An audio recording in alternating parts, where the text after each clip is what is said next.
Bonjour à tous et merci d'être avec nous ñu ngi leen di nuyu gërëm leen ci ànd bi ak télévision Futur Média bëggati nañu dellu soit ak yéen ni ñu koy defee chaque jour diggante 11h45 jàpp 14h et quelques bienvenue donc dans Midi Plus tey tombé na ak mardi 25 janvier 2022 jour de match ñun ñëpp a ngi préparé match Sénégal bi ak Cap-Vert match bu bëri enjeu on aura des commentaires ak waajtaay bi ci kanam ak équipe yu sport bu télévision Futur Média dinañu dem Cameroun fekk fa Mamadou Ndiaye ak équipe yi nga xamante ni ñooñu fa teewal bu ko defee ñu wax ñu naka la suñu gaynde yi di préparer matchu tey bi ce sera pour tout à l'heure alors on sera dinañu dem Praia capitale bu Cap-Vert puisque kii ñëw jël pause bi ak ñun elle est originaire du Cap-Vert muy Paulette oui elle a beaucoup de talent on l'a découvert il y a très longtemps grâce ak woyam boobule mu tuddee woon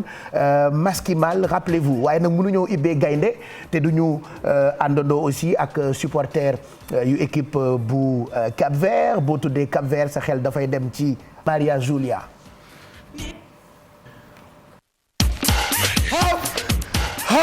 Non mais Batuka c'est vrai que c'est une belle danse quand même il faut que Paulette bu ñëwee ci kanam mu jàngal ñu Batuka parce que bëgg naa incha allah bu yàlla defee jàmm bu équipe Sénégal gagné ñu mbëlee leen quoi ak Batuka Maria Julia ça rappelle tellement de souvenirs et voilà on souhaite une bonne journée aux Sénégalais qui nous regardent depuis Praia parce que Praia mooy capitale bu Cap-Vert et il y a beaucoup de Sénégalais qui nous regardent de là-bas donc tey c'est jour de match ce sera donc entre Sénégal ak Cap-Vert donc daañu recevoir ci kanam tuuti ki nga xamante ni moo di Paulette c'est vrai que fecc yombul la mag du fecc le peu de fecc que j'ai fecc là je souffre mais bon c'est pas grave de toute façon je suis là pour pause bi donc midi mooy doog a jot ci kanam dinañu ànd ak rédaction bu télévision Futur Média bu ko defee ñu présenter ñu journal wolof bi daañu ci ànd ak Fatou Kiné Deme qui sera avec nous d'ailleurs dans quelques minutes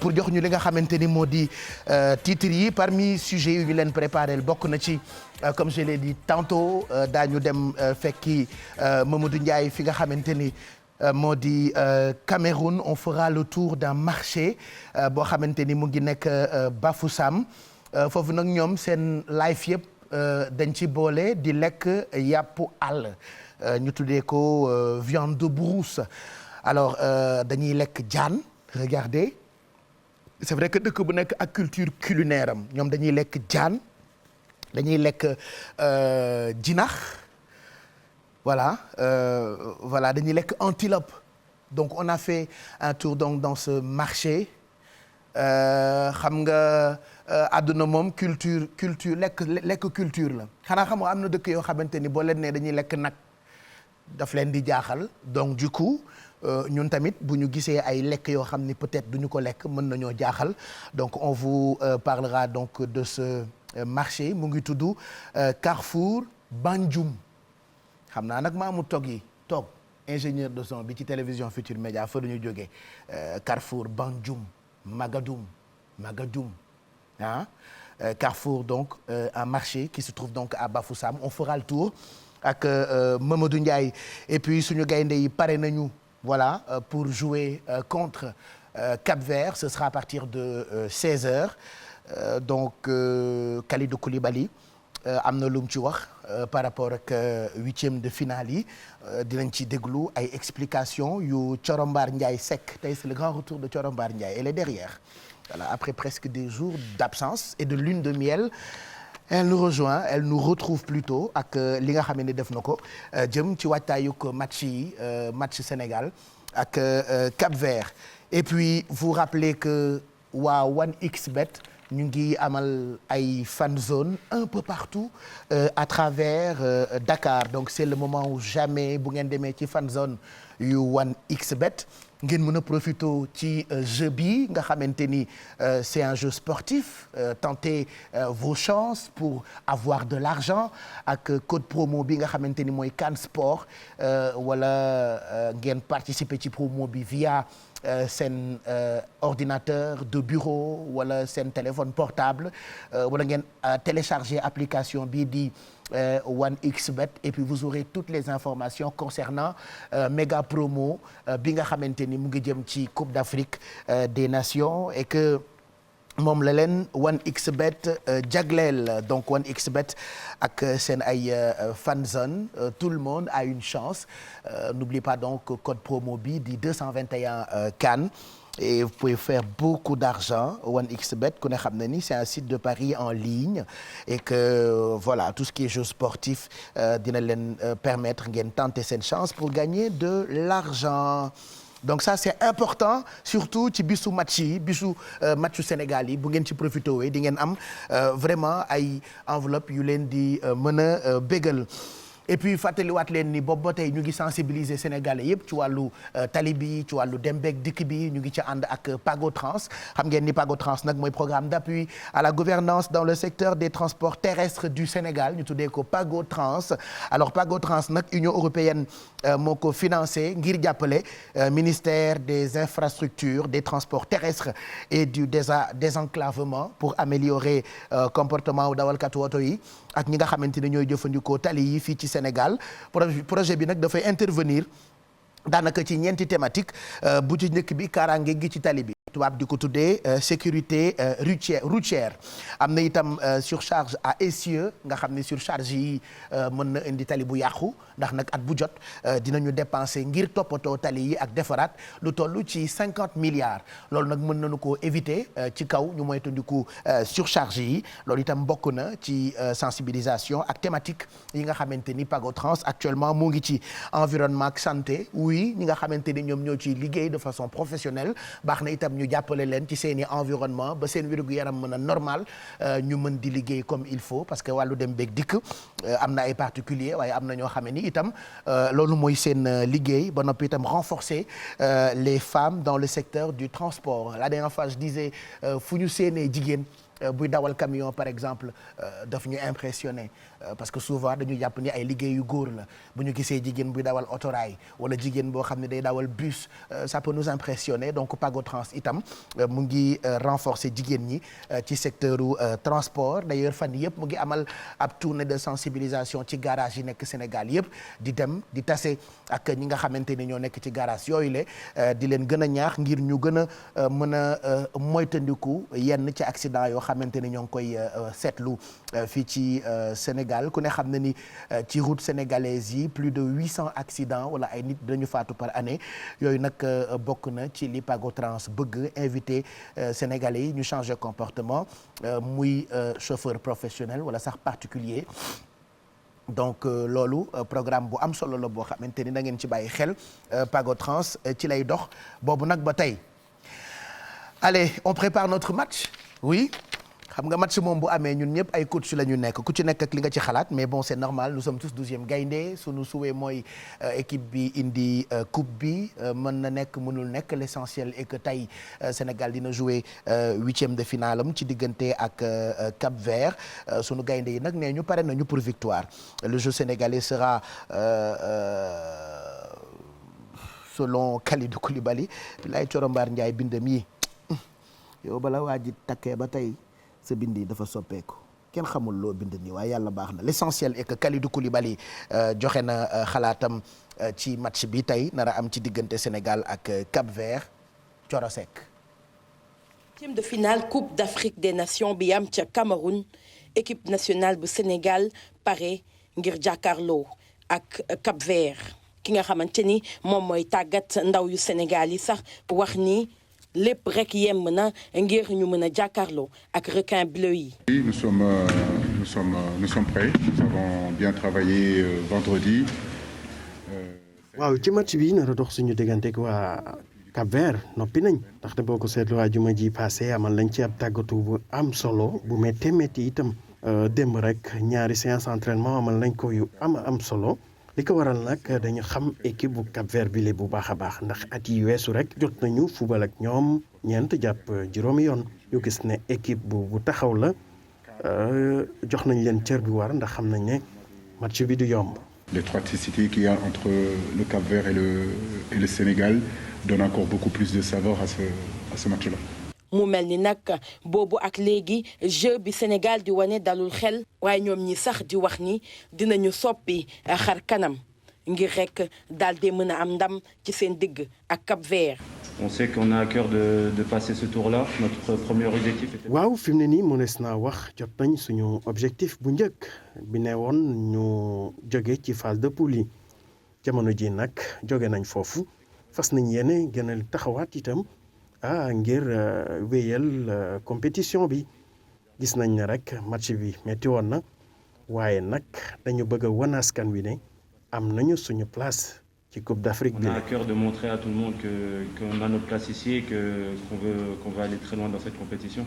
bu ñeenti waxtu ci ngoon gi jotee Sénégal di jàkkaarloo ak Cap-Vert ma ngay amee ca stade Koyko bu Bafoussam ca Cameroun. mu ngoog donc Bafoussam mooy dëkk bi ñuy amalee match bi tey sunu gaynde yi donc di ko wàcc ci diggante ñun ak Cap-Vert donc Cap-Vert c'est comme Gambie wala Mauritanie c'est-à-dire c'est des pays yoo xamante ni bëri na ay sénégalais yoo xamante ni seen ay maam fa la ñu fekk baax voilà quand on parle de liberté yenn ci ay coins et recoins yu nekk fii ci Dakar wala fii sax ci Sénégal bëri na ay nit yoo xamante ni ay sénégalais lañu mais seen ay maam ñu ngi jógee Cap-Vert donc la plupart de ñi nekk Cap-Vert ñu ngi jógee dëkk bu ñu naan Portugal ñoom nag dañu am culture bu riche boo xamante ni boo fa nekkee tu as l'impression que par exemple yaa ngi île de Gorée donc ce sera un match bu neex bu nar a neex parce que voilà fii bëri na par exemple budul woon Cap-Vert day football ak Sénégal Cap-Vert di football ak beneen équipe je reste convaincu que sénégalais yi Cap-Verdiens yi la ñuy faral donc match bi ce sera pour tout à l'heure merci donc à Thioro Mbar Ndiaye Seck pour ce résumé donc Mamadou Ndiaye que l'on retrouve ak sunu équipe ya fa ne laata mu ñuy wax naka la sunu gaynde yi di préparer match bi il a fait d'abord un tour ci benn marché boo xamante ni mu ngi tudd Carrefour Banjum marché la bu nekk biir Bafoussam daanaka xeetu yàpp yëpp la ñu fay jaay ba ci viande de brousse yi ñoom nag dañuy lekk yàppu jaan dañuy lekk yàppu antilope ak yeneen ci ay mala yoo xamante ni peut-être ñun duñu leen faral di jëfandikoo waaye loolu bokk na ci seeni habitude ñoom ña fa dëkkee on fait donc le tour de ce marché ànd ci ak Mamadou Ndiaye ak Ahmed Niang.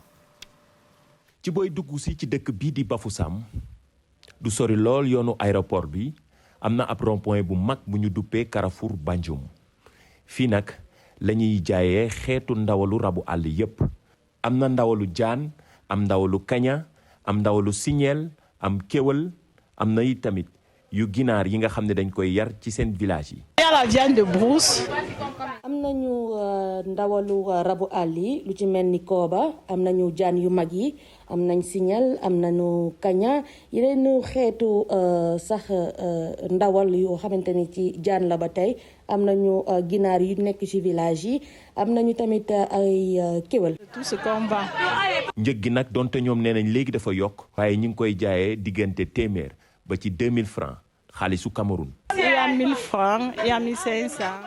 njëg li nag mi ngi toll ci ñaar téeméer ñetti téeméer ñeenti téeméer kaña yi nag ñu ngi leen di jaayee téeméer ak ñeent fukk poulet du village mi ngi jaar téeméer rek waaye nag fii ni muy moom clients yi kaña yi la ñu gën a bëgg bu njëkk nag seerut woon ay juróom-benn fukk lay doon wala ay téeméer rek fi mu nekk nii lépp mi ngi dépendre rek ci qualité bi li nga xam ne moo di signal ak jaan yu mag yi yooyu mën nañoo bañ a jël temps boo leen di togg waaye lu jëm ci poulet du village wala kéwal wala kaña loolu moom day jël temps.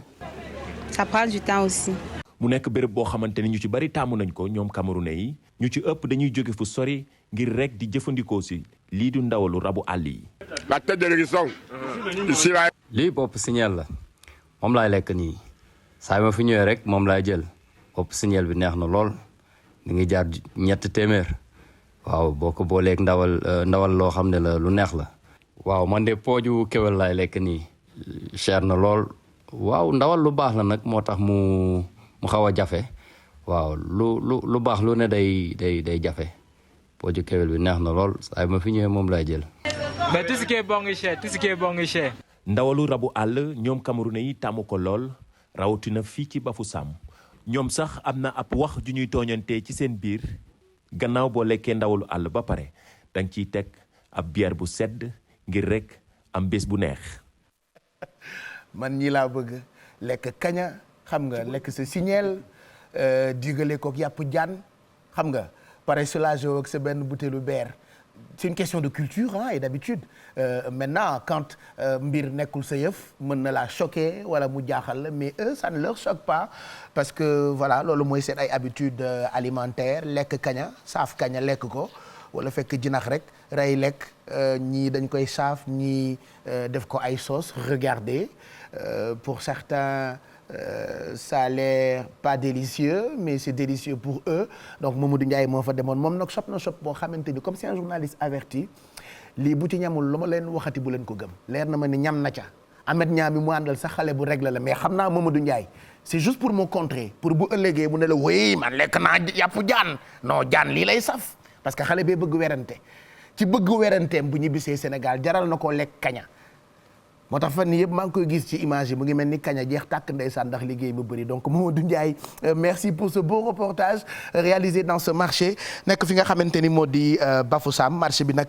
mu ngi tudd Carrefour Banjum nekk foofee ca Bafoussam d'ailleurs après reportage bi nga ñu defal foofu ca marché boobule on va te retrouver dans quelques instants on va laisser le soin aux équipes derrière ñu préparer sunu jokkoo ak yow bu ko defee nga wax ñu naka la sunu gaynde yi di préparer match bi à quelques heures il est 12h15 match bi ce sera à partir de 16h et voilà vous aurez des commentaires avant match ak après match ànd ci ak équipe sport bu télévision Futur Média donc Sénégal Cap-Vert 8e de finale ce sera pour tout à l'heure daañu dem xool léegi sunu gaynde yi naka la ñu koy préparer ñu ngi leen di ñaanal bëccëg bu neex ci télévision Futur Média alors déglu nañu Batouka Sànq Poulette mi nga xamante ni moo ñuy waaj a fekk si rappelez-vous ñu ngi ko découvrir il y a quelques années bi nga xamee ni Philippe Montero moo ko loxoti déniché ko ba Sénégalais yëpp xam ko tube bi nga xamante ni kenn dootu ko fàtte dem na ba bokk ci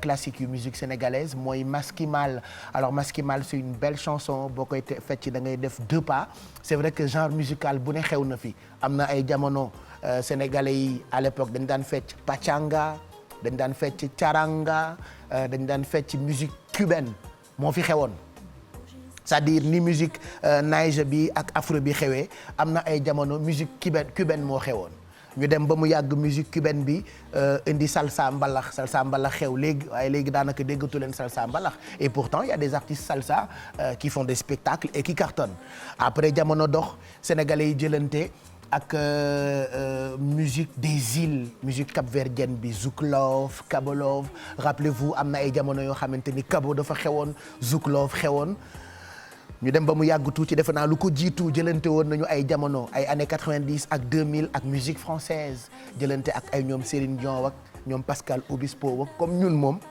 nii rek la ñu mel jamono bu ne ak nu ñuy mel ñu jëlanteeg musique française bi après bàyyi musique française bi jëlante lool à l'époque ak li nga xamante ni mooy musique cap-verdienne cette belle musique des îles et on a eu la chance d'avoir des artistes comme Paulette des artistes comme Philippe Montero donc Paulette qui viendra nous voir tout à l'heure pour nous parler de sa carrière ak exclusivité bi nga xamante ni am na ko génne ko et puis voilà c'est une belle occasion pour match bi nga xamante ni ñoo ngi koy préparer entre Sénégal ak Cap-Vert pour vous montrer encore que Sénégal véritable Carrefour la donc ñu tegal leen Maskimal en attendant que Paulette di ñu rejoindre ci plateau bi bañ leen di tegal woyam bu bees bi nga xamante ni moom la génnee pour faire plaisir aux mélomanes regardez Maskimal beaucoup de souvenirs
Elle a tellement de talent. Donc, quand on l'a découvert grâce à cette chanson Maskimal, elle continue de nous faire plaisir. Très jolie, très sage, très timide. Voilà, yaru quoi. C'est-à-dire, donc, on invité de poser des questions. Oui, tu sais, la musique et moi, au début, c'était pas... Pape Cheikh, tu n'es pas sérieux. J'espère que tu ne me feras pas ce coup de la timidité, parce que tu n'oses pas être timide. Non, aujourd'hui... Affaire de match. Aujourd'hui, j'ai pas le droit, non.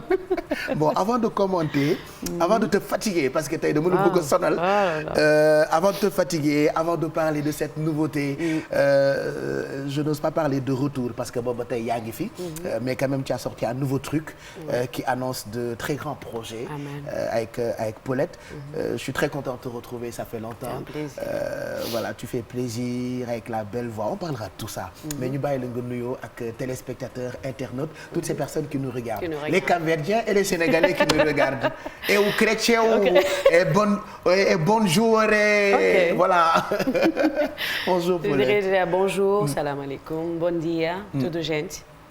C'est un plaisir d'être là et de revenir encore en force, comme Pape Cheikh l'a dit. C'est un plaisir d'être là. C'est vrai, après une longue attente. Mais bon, on est là, on s'accroche. C'est quoi cette longue attente? C'est-à-dire, et là, tu le fais souvent. Tu sors un truc, après un talk. Tu reviens, tu ressors un truc, tu parles de projet, tu fais tout ça, après un talk. C'est quoi le bon genre de calcul? Il y a un bogué, non, ou quoi? Je dirais non. Peut-être ça vient comme ça. Ben, parfois, c'est dû à la maladie. Après, c'est dû au travail.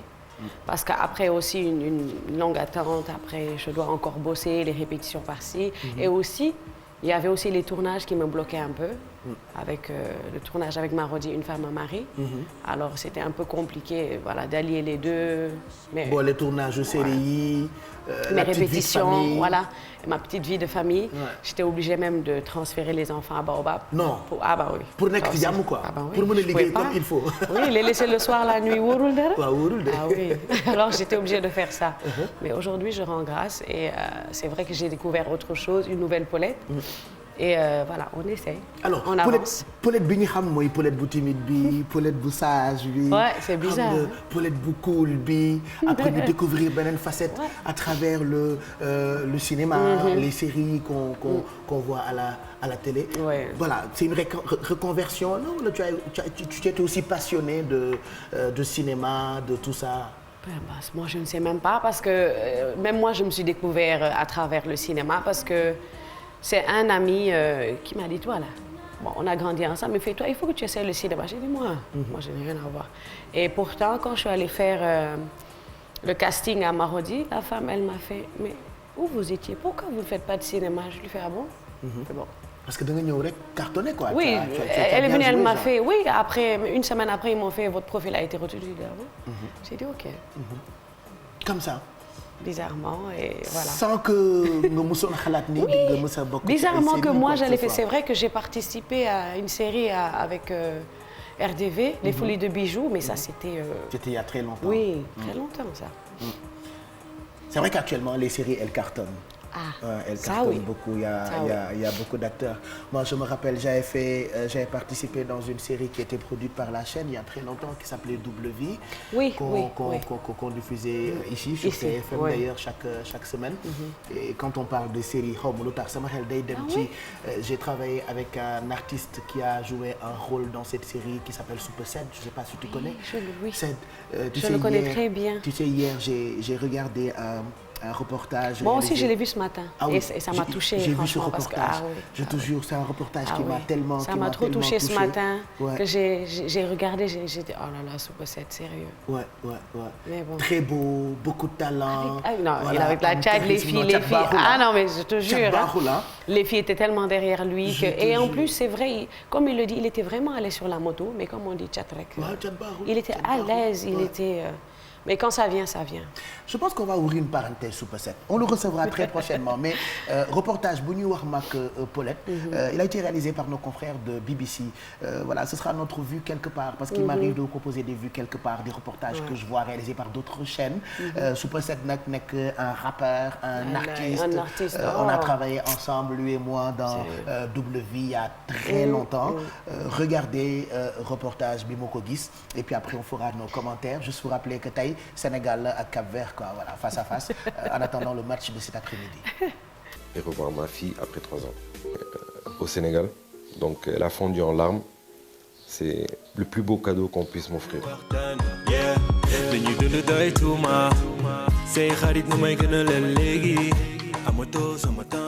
J'essaie de me reconstruire autrement du coup.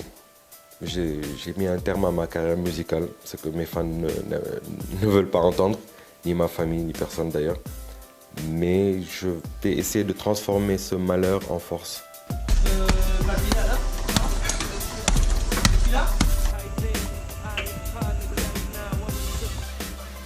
Le conseil que j'ai à donner aux jeunes déjà, c'est de ne jamais suivre tout ce qu'ils ont dans leur tête parce que c'est facile de suivre ce qu'on a dans la tête. Je veux ça, ok, je vais faire ça. Je veux ça, je vais faire ça. Sauf que si je fais ça, est-ce que c'est bien ou pas? Moi, je savais que c'était pas bien, mais je l'ai quand même fait. Malheureusement, c'est trop tard. Là, je peux que donner des conseils en tant que grand frère, en tant qu'ami. De ne pas prendre de substances quand vous conduisez un véhicule, que ce soit une voiture, un vélo même. De ne pas prendre de substances tout simplement. Si vous pouvez l'éviter, évitez-le. Voilà, c'est tellement triste. Il racontait son histoire et son accident avec la moto chez nos confrères de BBC. Il viendra nous voir très prochainement. Mais il est très fort, hein. Àdduna dafa métti, hein. Ah ouais, sérieux. Déjà siiw rek c'est autre chose. Da nga ragal cat, hein? Cat baaxul de. Moi, vous voyez que je fouille tellement ces choses. Moi, hier, j'ai dit à maman, mais quand est-ce que... Mais on a besoin de vivre nous aussi. Hein. Là, tu es obligé de... Correct. Quand tu sors, il ne faut pas faire ceci, il ne faut pas faire cela. Même quand tu prends un verre, il faut voir ce que tu bois. On ne vit plus, en fait. Booy naan Fanta sax il faut nga xool na couleur bi baax, sinon ils vont dire que tu demandes un mouchoir qu'on te le couvre. Oh là là, c'est compliqué. Faire plaisir aux fans, c'est compliqué. C'est vrai, hein. C'est vrai, hein. C'est très compliqué. En tout cas, Super 7, on l'encourage tellement. C'est mon petit frère. Il viendra nous voir très, très prochainement. Àdduna du dara. Comme quoi lu wow dina tooy lu tooy dina wow. C'est ce qu'on dit souvent. Bon, on va continuer suñu waxtaan bi man ak Paulette puisqu'elle est là pour nous parler de sa nouveauté. Mais d'abord dama bëggoon dem ci beneen plateau bi fekk fa rédaction bu télévision Futurs Médias yaay Cheikh Tidiane jigéenu Zal ak Baye Cheikh Fatou Kiné ñu ngi lay nuyu bég nañu ci gis la ci kanam bu benn waxtu jotee di nga ñu présenter journal wolof bi mais en attendant leer na ma ni élection yi ak matchu tay bi mooy ponk yi gën a fës ci journal lu 13h bi Fatou Kiné ñu ngi lay nuyu. effectivement Pape Cheikh maa ngi lay fay bu baax a baax ni nga ko waxee noonu la li ci gën a fës tey ci xibaar yi dina ci bokk rek kon Sénégal mi fas yéene jongante ci kanam tuuti ay waxtu yu néew diggam ak Cap Vert lay doon mu soxal nag kon 8e de finale boobu sunu gaynde yi ca Cameroun. Gannaaw loolu tamit Pape Cheikh daañu dellusiwaat rek ci woteek local yi wax nga ko ak coow li nga xamante ne nii tàmbali naa am ndax ku ne xam na ni am na ci ay coalition yoo xamante ne danoo lànk nag ne am na lu ñuy ruumandaat ci suuf te duñu ko bàyyi mu jàll ndax loolee kat bu jàllee boobu ba tey nag ni wote yi ñëwee ci ñoom ñu ne ñoo gañee boo moyul daal daañu leen tegal ndigg sërëx te duñu ko seetaan Pape Cheikh yi moo gën a fës ci li ñu fas yéene jukki ci kanam tuuti. mu ngoog ce sera pour tout à l'heure ñu ngi lay xaar ci kanam bu benn waxtu jotee nga dellu si bu ko defee nga présenter ñu journal bi donc bokk na ci élection yeeg ay coowam ak yenn ci ay recours waaye itam daañu waxtaanee match bi nga xamante ni ca kanam la nar a am ci diggante Sénégal ak Cap-Vert. Quand on parle du Cap-Vert est-ce que mos nga dem Cap-Vert déjà mosuloo dem Cap-Vert qu'est-ce que ça te fait ñu lay considérer comme Cap-Verdienne.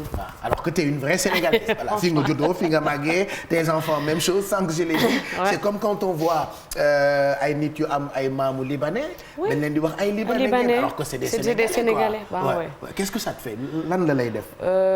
Bon, ça me fait peur déjà parce que aujourd'hui Beaucoup de gens me reprochent, oui, c'est le Sénégal qui t'a tout donné. Aujourd'hui, tu... Adette sénégalaise, mais Dieu m'en sant.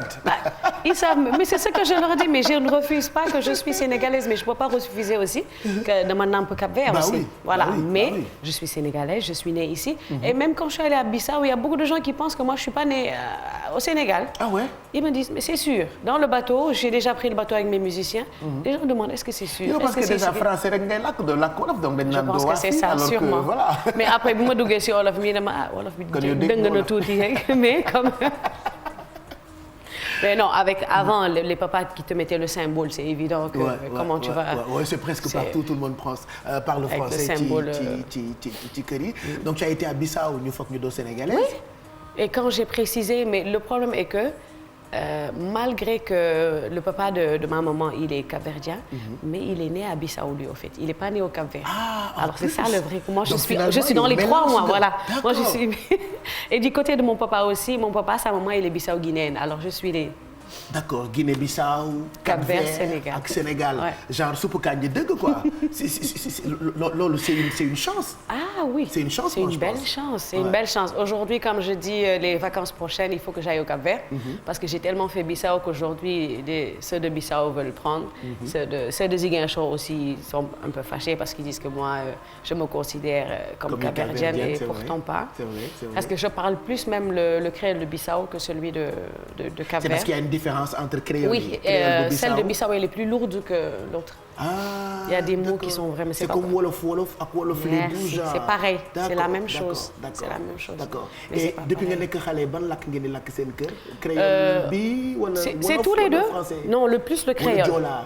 Non, même pas. J'aurais bien aimé parler Joola. Et tu parles pas Joola? Alors que Dieu nga sant quoi? Du tout alors.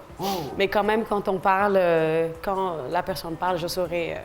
ce qu'elle dit, mais pour répondre, je répondrai en Wolof ou en français. Donc, tu as plus été bercée par la culture capverdienne que benin. Je dirais lusophone. Culture sénégalaise. Voilà, surtout parce que, au fait, ma maman, elle habitait là, mon papa ici. Alors, Sikabo, c'était dans le même quartier. Ouais, alors, quand j'allais là, c'était le créole de Bissau. Quand j'allais là, c'était le créole du Cap-Vert. Alors, j'étais... Qu'est-ce que tu peux nous... Lan nga ñu mën a wax ci Cap-Vert? Parce que déjà, comme disait Pape Samba Thiam, ne ma non, mais Dakar mooy presqu'île du Cap-Vert. Donc, tey Cap-Vert ak Cap-Vert ñooy football.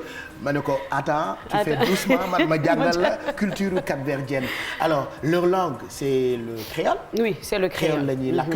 Et lu ñu gën a seetlu Cap-Vert mooy ñun bokk luñ ci xam. xaw ma ndax y a autre chose bu ñu xamul mooy batuuka bi batuuka. Oui, il y a le batuc, il y a la morne, il y a le funana, il y a la coladera. Wax nga dëgg.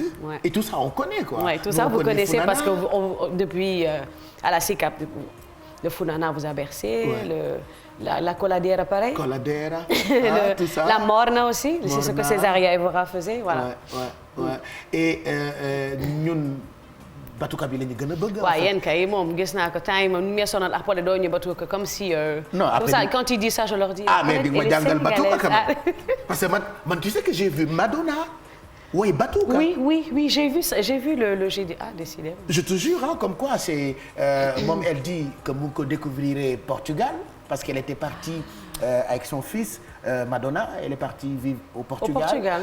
Après il y avait des gens qui venaient la voir de temps en temps et elle a rencontré ben groupe portugais originaire du Cap-Vert parce que Portugal quand tu parles là-bas on te parle que du Cap-Vert. Man j'ai été dans un village au Portugal bu tudd Marinha Grande. J'étais dans une boîte de nuit et j'ai rencontré une fille portugaise et quand elle m'a demandé ban dëkk laa jógee ma ne ko Sénégal mu ne ma est-ce que tu connais Philippe Montero? Tu vois donc comme quoi vous faites le tour du monde avec cette culture des îles et pourtant vous êtes des Sénégalais. Ça aussi c'est un plus quoi. Mais c'est ce que je dis toujours, ça c'est un vrai plus parce qu'aujourd'hui moi je dirais nous sommes riches. Nous avons les deux cultures et aujourd'hui on a cette belle couleur là en nous. Les deux cultures elles vont de pair parce qu'aujourd'hui comme je dis depuis petit le Sénégal a ouvert ses portes aux Cap-Verdiens. C'est vrai que Sénégal et nous on est nés comme ça. Voilà, nous on est nés comme ça parce que les Cap-Verdiens sont venus, le Sénégal les a accompagnés. Alors aujourd'hui on rend grâce parce qu'on est là. te mélange bu neex la quoi. J'ai vu réalisateur mettre léegi nii Madonna Batuka. Oui quand ku mel ni Madonna di woy Batuka. ça veut dire que voilà culture. Cap-Vert bi dafa yaatu. avec cette culture des Portugais. Je pense qu'on peut regarder. On peut écouter Madonna en mode Batuka pour faire plaisir à Paulette. En attendant ñu koy dóor tey ci ngoon. 2019 Madonna qui rendait hommage aux femmes capverdiennes avec ce style ce genre tudd Batuka. am na ñu ne dafa nuroog lëmbal bu Sénégal dafa lëmbale quoi. waaw quand même. yow est-ce que mën nga fecc Batuka. man de. tu peux. bien sûr juste pour nga jàngal ma quoi. ma jàngal la. parce que góor da koy fecc jigéen da koy fecc non. oui góor daf koy fecc jigéen daf koy. mais fecc yu nga ndigg la quoi. voilà. Est-ce que tu peux nous raconter l'histoire de Batuka comment c'est quoi c'est lu judd la depuis longtemps on t'a jamais parlé de cette danse-là. On m'a jamais parlé de cette danse-là mais moi je sais que c'est une danse traditionnelle. C'est comme par exemple le sabar. Voilà c'est le sabar du Cap-Vert. Voilà et c'est une danse comme on le voit là c'est une danse. Remuer les reins. Il y en a d'autres qui mettent le pagne sur les hanches, d'autres qui le mettent sur la taille. D'accord. Alors ça dépend. L'essentiel c'est de faire le rythme gauche-droite, en haut, en bas, voilà. Et de suivre le rythme. Yëngal ndigg bu taw arrêté rek. Voilà, c'est tout. La ilaha illallah Batuka. Mais fecc bu neex la quand même. Oh là là, magnifique. Après nag sa ndigg du ko fekkee. Quand même. Mais bon, quand tu as l'habitude, je pense que c'est une joie, c'est un plaisir de. Donc yéen seen kër yi par exemple vous qui êtes originaire par exemple du Cap-Vert en période de fête da ngeen di fecc Batuka. C'est ça. Surtout la veille d'un mariage, c'est traditionnel ça. Il faut qu'on le fasse pour la femme ou même pour le garçon. Quand le garçon a des origines capverdiennes, la veille toujours il y a un Batuka à la maison à faire du cachupa, feijoada et cette danse là est là. Fii Sénégal Batuka la ñu gën a xam mais y a pas que Batuka ci culture capverdienne, il y a autre chose. Par exemple quoi? La funana, coladera, il y a la morne, et aussi il y a aussi comment on appelle. J'ai oublié comment on appelle. C'est un rythme aussi. Voilà, c'est ce genre-là que je voulais dire de Ferrogate. Parce que nous, chaque 31 décembre, chaque 1er janvier, il y a un groupe qui vient chanter ce rythme-là à la maison. Parce que mon grand-père faisait partie du. Il faisait partie de. Alors chaque 1er janvier, ils viennent tous ensemble à la maison. Alors ça nous fait pleurer chaque fois. Mais c'est un beau rythme. C'est avec une cuillère et le fer et avec un accordéon. C'est magnifique. Mais rythme bi dafa gën a enjambé en fait. Voilà, c'est plus rapide que le funana même. C'est un peu plus rapide que le funana. Mais celui-là, il est plus ancien même que le funana. Le funana est venu après.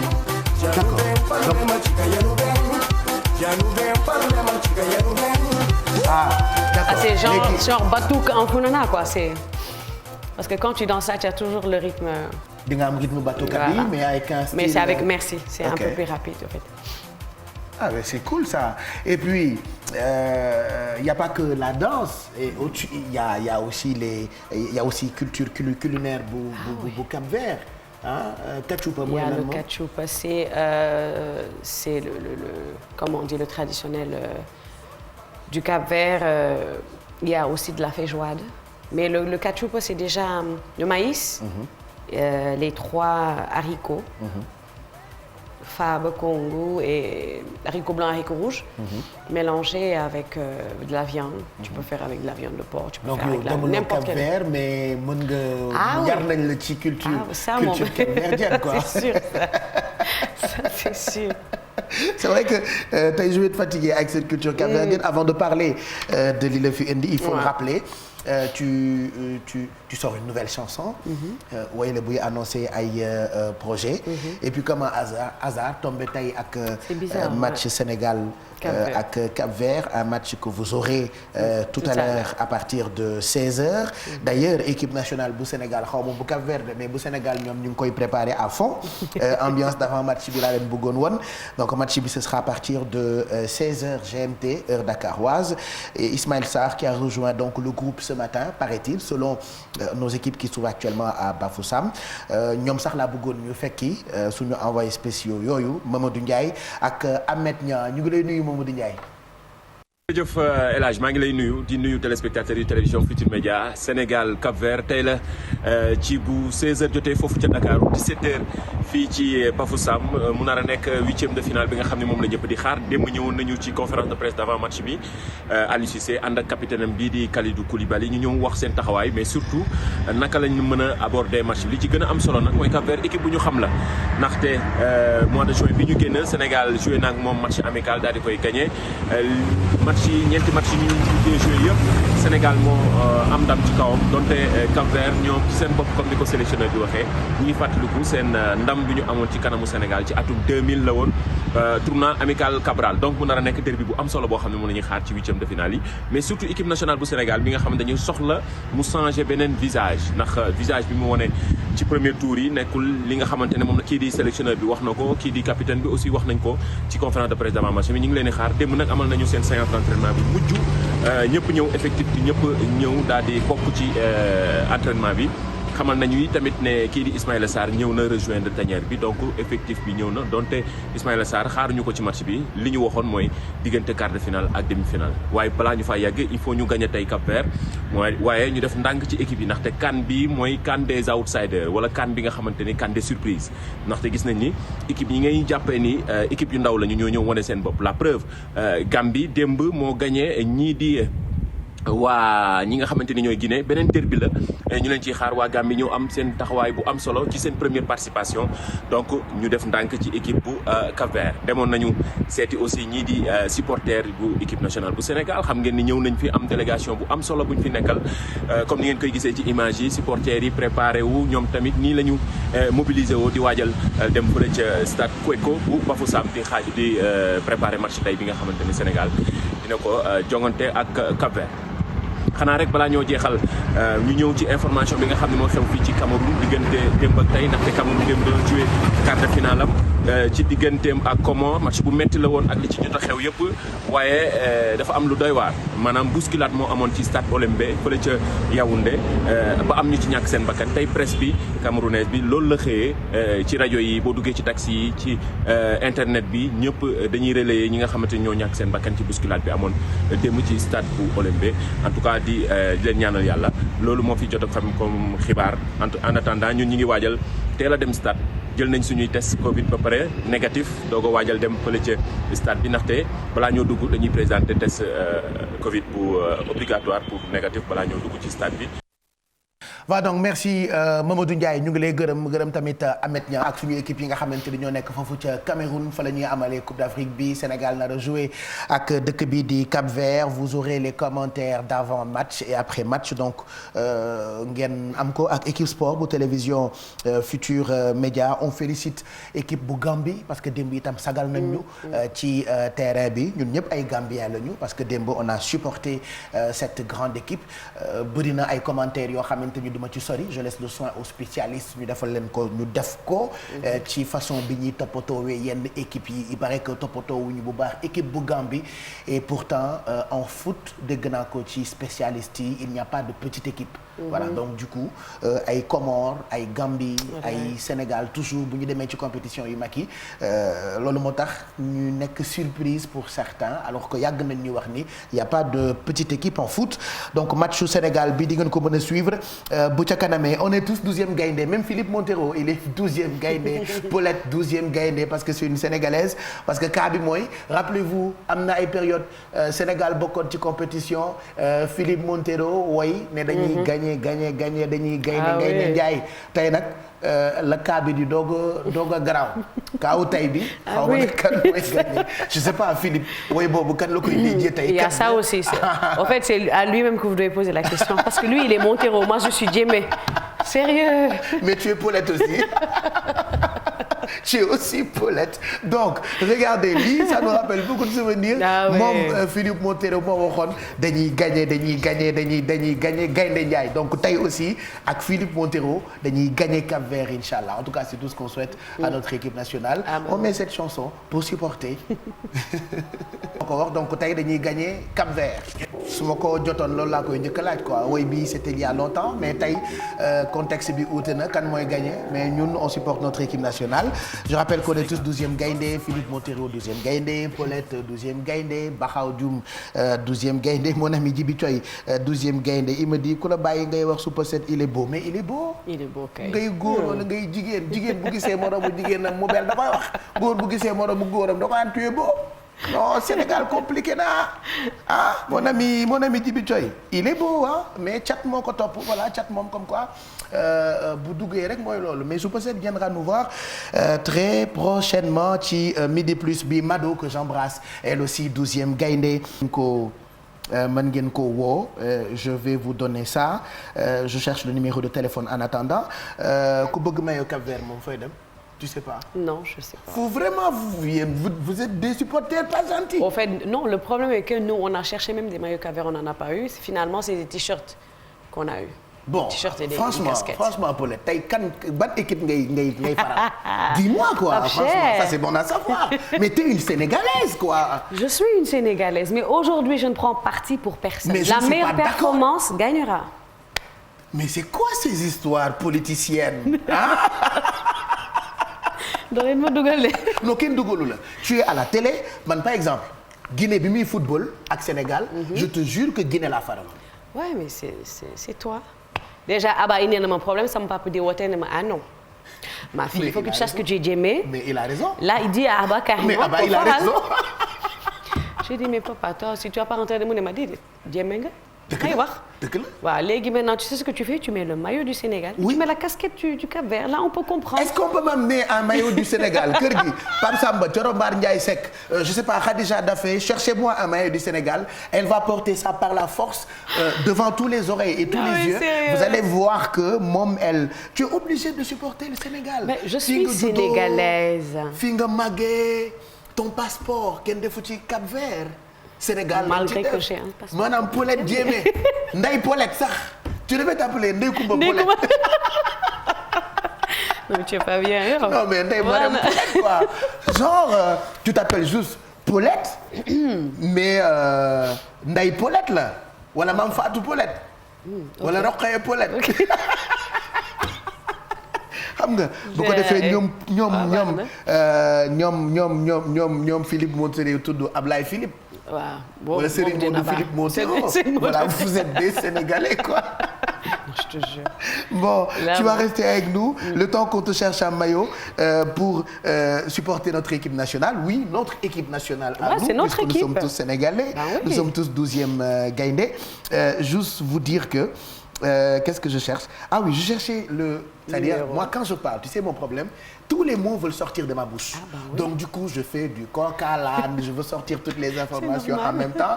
Léegi maintenant, il faut m'organiser mes propos. Donc Paulette, on lui cherche son maillot et juste après le journal, on parlera de sa nouveauté. Oui, c'est le grand retour de Paulette. Elle sort une chanson bu tudd Wetna, une très belle chanson qui fera chavirer des cœurs wóor na ma parce que j'ai eu la chance d'écouter cette chanson, ça c'est un. Elle a de bons et grands projets, entre autres spectacles, sorties d'albums. Voilà, on parlera de tout ça après le journal. Ça c'est de 1. De 2, avant le journal. Je voulais vous dire, bu dee da ngeen bëgg maillot Sénégal tey avant match bi mën ngeen dem Sandaga centre commercial Sicap Plateau ci Djily Fashion. Alors Djily Fashion, il nous a offert beaucoup de maillots, mais man je suis un grand oublieur. Devinez quoi? Normalement maillot yi dama ko doon indi ci plateau bi, mais j'ai laissé dans mon lit. Xaw ma sur mon lit. Madame, c'est dans ma chambre actuellement. Et j'habite un peu loin. J'ai déménagé en fait. Okay. Je suis à Cité Gadaye. C'est où Gadaye? C'est pour bluffer les gens, pour ne pas qu'ils connaissent chez moi. Okay. Tu connais pas, même moi je connais pas, mais je dis que j'habite là-bas pour éviter d'avoir des problèmes. Donc si vous allez au centre commercial Sicap Plateau, bu ngeen demee centre commercial Sicap Plateau, di ngeen fa fekk Djily Fashion pour ngeen am maillot original.